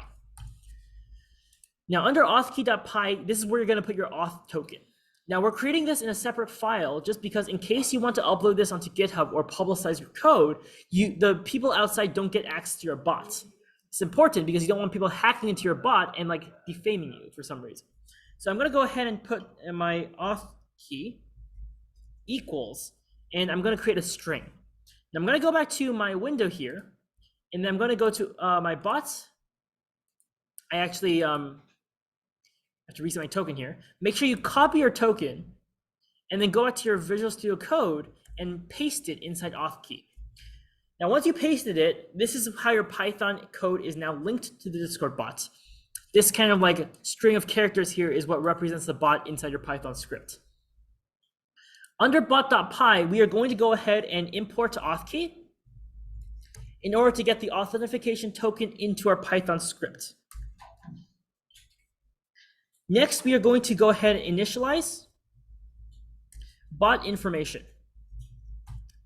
So this is how we're going to specify what commands we use inside the bots. We are going to go ahead and make our event a client, and I'm going to say client is equal to commands.bot with my command underscore prefix equals to an exclamation mark. So this is basically saying if you're running this bot in your server, the way you access different commands is using the exclamation mark. So like exclamation mark help, exclamation mark hi, etc., etc., etc. Just gonna ignore that for a second.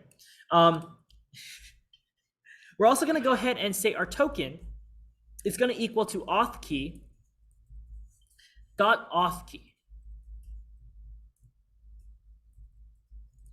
which basically takes the authentication token from this Python file and inserts it into bot.py. So our auth token is now here. So if you want to publish a code, you only want to publish this file and not the auth token file, because then you'll be able to like hide your auth token while still showing the world what you've done. Next, we're going to go ahead and create a function called onReady. So when the bot first makes contact with Discord, it's going to go ahead and run this function, which is called async def, which is the function definition, on_ready, which is our function name. We're going to print f, we have logged in as, and we're going to specify our client.user as our parameter. So what this function does is it's going to state that we have connected to Discord on first contact. Okay. Oh, also this is going to be a client event. So these are all going to be asynchronous functions. So the timing sequence inside of a Discord file is kind of a little weird in a sense. So our next client event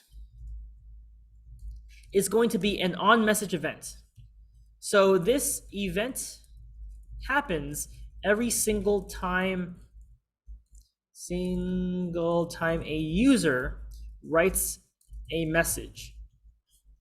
So client.event, we're going to do async def on_message, and we're going to have message here. Okay, so now message is going to contain the information, the packet of information that the Discord is going to provide us through the Discord itself. Basically, if someone types a message, it's going to give us like who typed it, the typer's nickname, the typer's ID, the message content, stuff like that. In here, we're going to go ahead and say if message, actually I'm going to say failsafe for if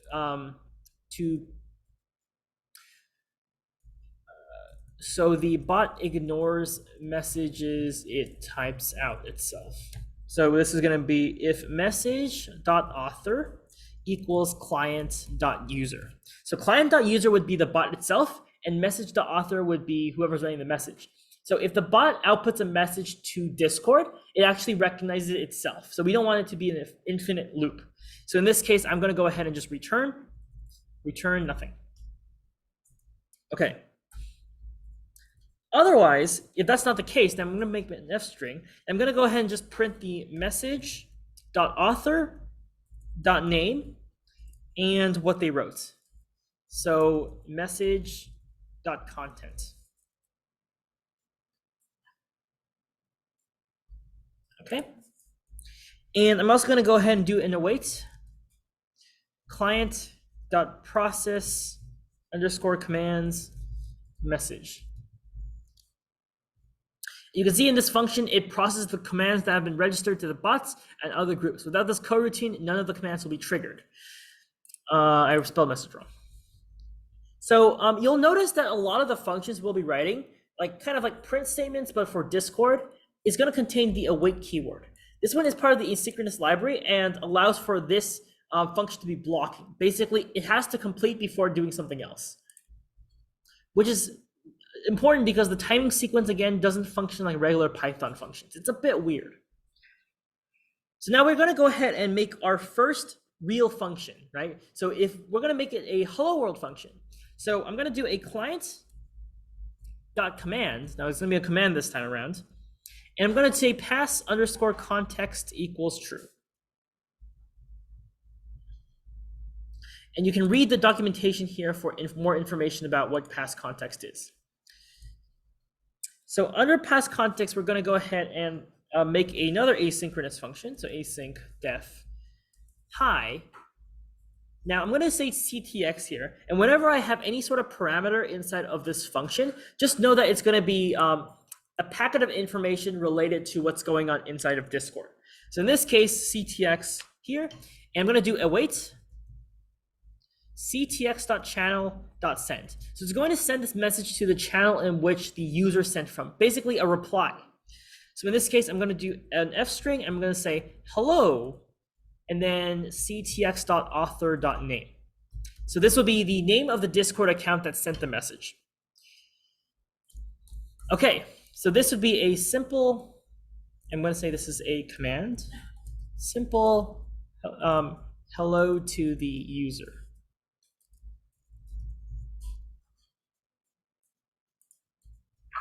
Okay, now this is pretty much it in order to start running the bot. So what I'm going to do next is I'm going to go ahead and put in a client.run token. Basically, you need this so that it's going to finish reading the file, and then it's going to go into Discord, say, okay, I'm going to run the Discord bot now using this command. Okay, so after I wrote that, it says we have logged in as JerryBot, which is awesome because we know that this code has worked the first time around. So under here, it says we have logged into JerryBot, and if we open up Discord, you can see that JerryBot is now online. That's kind of going to be our checkpoint for this workshop. So the code so far is up here, and we're going to try to get you guys to actually see this on your Discord server. Yes. For the key Mhm. file, Yeah. so you copy the key and then you pasted it into a separate text file? It would be a separate Python file. You can also use a separate text file, but you'd have to like load it and everything. It'd be different syntax. So, and are they in the same like file path so that you can import it into Python? Correct. Yes. Because I'm pretty sure they're in the same file path, but I can't. Off key.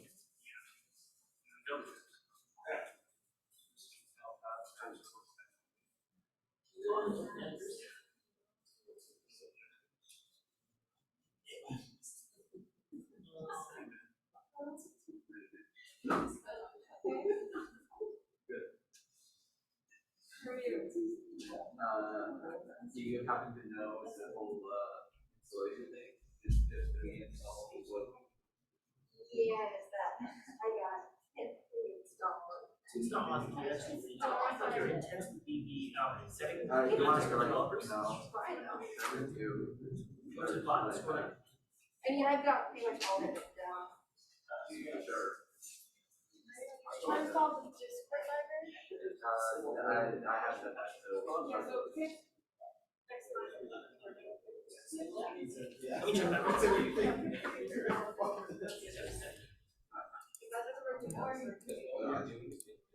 No, just kidding. Leave it. Yeah, leave it. Okay, and then you should have command.bot command underscore prefix equals exclamation mark. Any of you guys see any intent error? Intent error? Okay, intent error. I'm pretty sure you guys have a deprecated version of discord.py. Because they updated discord.py to like 2.0.0 and it messed up everything. So the version I'm using is actually 1.7.3.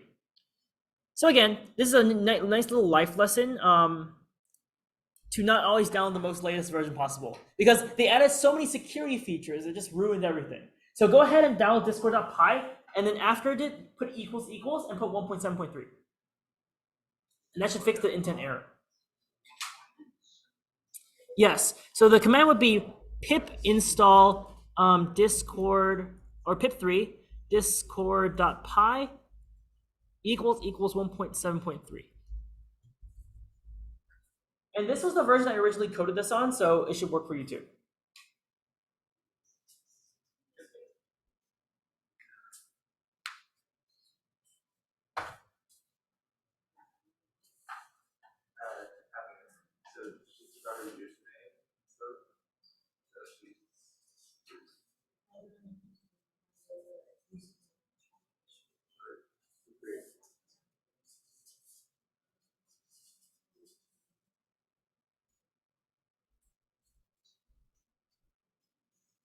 Yes.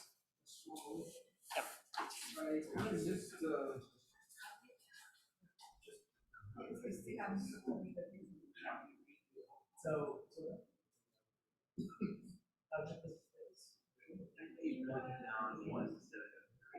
the 2.0 version is meant to be security features, they want you to change it to 1.0. 1.0.3, which will let you What was that?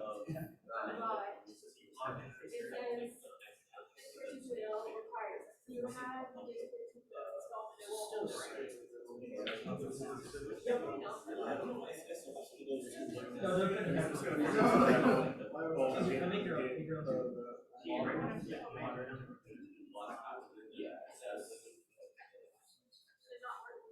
Okay, we got to move on so we don't crash to the end of the workshop. So what we're gonna do next is we're gonna test the bot, which is the fun part. Yeah. So just make sure you have your own client.run token here,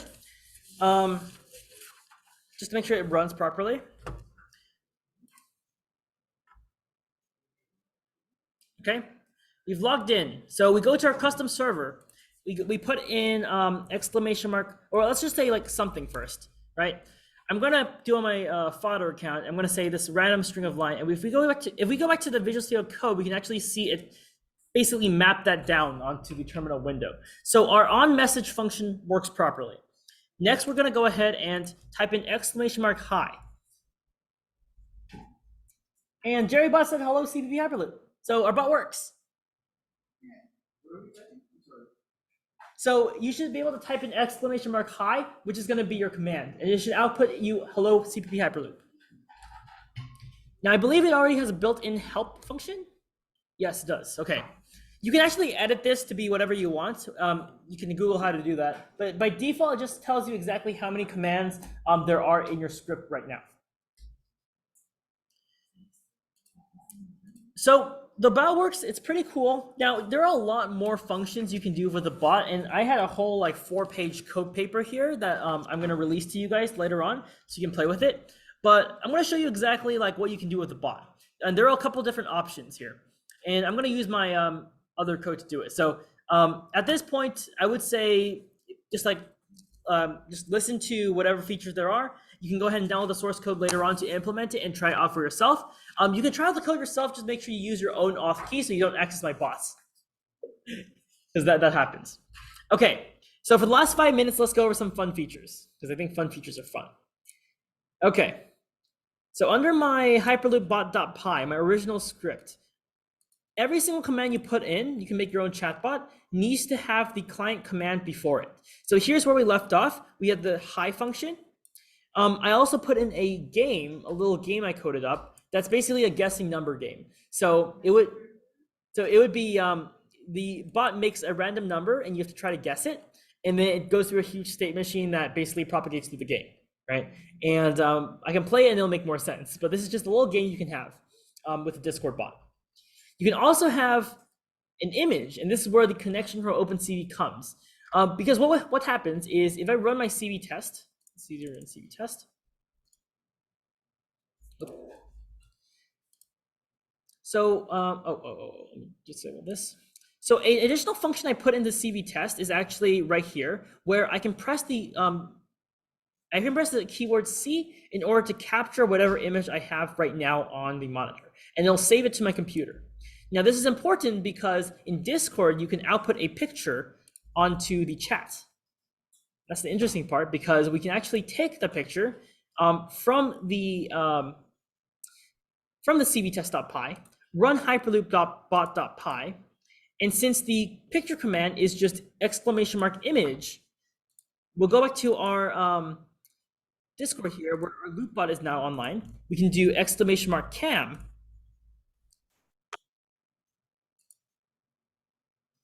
Is image, exclamation mark image, and now it has pasted the images from our host computer onto my Discord server. So that would be the link between OpenCV and Discord if you want to just do something like that. This function is actually pretty simple. Again, for Discord, I'll put the source code down below. It's just ctx.channel.send, and you're sending a file. And this file would be a specific method inside ctx.channel.send in which you can do that. And then I'll also demonstrate the game. pretty much what it is exclamation mark num game. It's a pretty easily state machine. So if I do num game, and then something like that, it's going to say no number game started yet, generating a random number. And then it says number between 0 to 100 generated. Use num game R again to begin playing. So it's pretty much simple. You just guess a number, which is num game, let's say 50. And it's saying it's too low. Try again. I've guessed one time. So we go ahead and guess again. This time I'm going to guess 75. Too low. Try again. Okay, that's a really high number. So I'm going to do num game 90. Too low. Wow.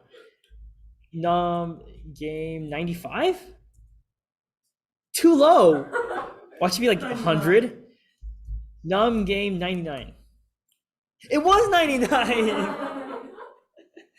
So yeah, that would be the game there. And then here's the code to you know, do the game if you want to try it out. I also added in a cheeky little time.sleep here 3. Because, you know, to make it look like the computer's thinking when it generates the number, even though it does it in like 0.1 seconds. So, you know, like the meme where it's like Windows loading screen, they just like time.sleep like 8,000 for it to like work. That's what it is. So I'll release the source code to you guys for both the everything I have here on paper. I'll release the source code so you guys can practice with it and play with it and make your own bot. Yeah, question? How do you, so I'm going to start in the terminal, because I logged in the very block. Mm-hmm. So how do you get out of that? Control C. So Control C will exit out the terminal. Yep. Okay, so now it's 8 p.m. I think I finished up for the most part of the slides. I'm gonna go ahead and show you guys the challenge I have for you. Now, I already completed a lot of the challenge on my own, but here are just some scenarios you can use for like inspiration if you wanna make your own bots. You can have like help, you have joke, you have a game. This remind me is a little bit more difficult because you need to use the time library, but I have something like that. You can use camera, in which we'll get a image from your camera. You can have like an automated response chatbot. So basically whenever someone writes Hyperloop into the chat, you'll like respond with something. You can also have a loop event. So there's a specific event in the code called loop in which you can perform a task over and over again. So that's pretty much it. You can do this challenge on your own. I also have a bunch of Discord bot templates I also have a Twitch bot template that's integrated with Discord. So if you want to take a look at that, I can send you links to that as well. Most likely they'll be in the description of the YouTube video whenever this comes out. So just a lot of templates for you to get started on. Are there any questions though, of anything we talked about today? OpenCV, computer vision, Discord bots. Yes. So this recording is now over.